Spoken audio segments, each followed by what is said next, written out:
Emmanuel Acho LeSean McCoy from the facility on Fox Sports. Their thoughts on what the Browns should do in this upcoming draft.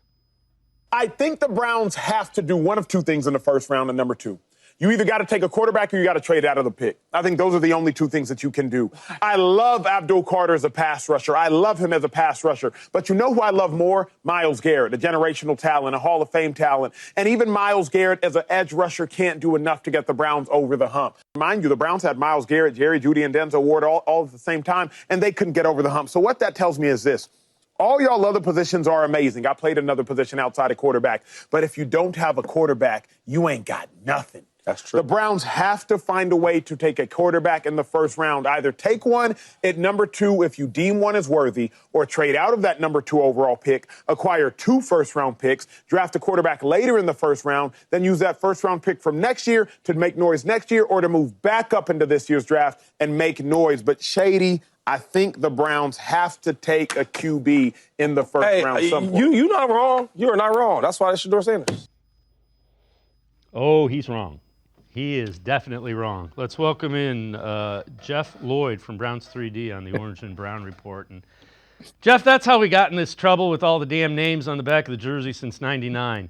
You know what? Sometimes there's not a quarterback in the draft available to you in the first round that's worth the hell taking, and that's kind of what it looks like this year to me.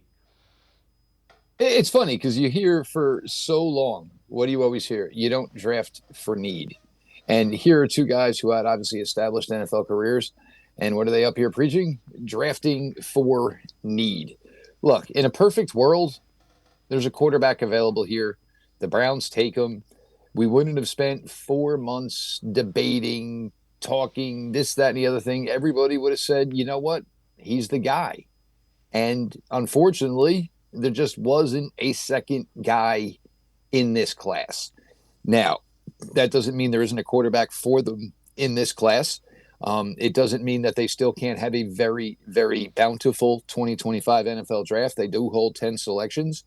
But you look at this and you see that there are 2 prominent names here that are going to be available for them at number 2 overall. You can probably get a difference maker on defense, or you can certainly get, this, football unicorn who most likely will just be a wide receiver in the early, outset of his career with the Cleveland Browns. My only issue with that is you kind of have all the skill, but you don't know who necessarily the quarterback is just yet. But if they deem that he is the guy and he is worth it, then it makes sense. You could always say there's a possibility they can trade down. I would certainly have to see what that deal would look like because, you don't ever want to be drafting number 2 overall. And the biggest thing when you are drafting this early in the draft is you want to make sure you are not drafting this early in the draft anytime soon, because most likely if you are no longer there to make that selection.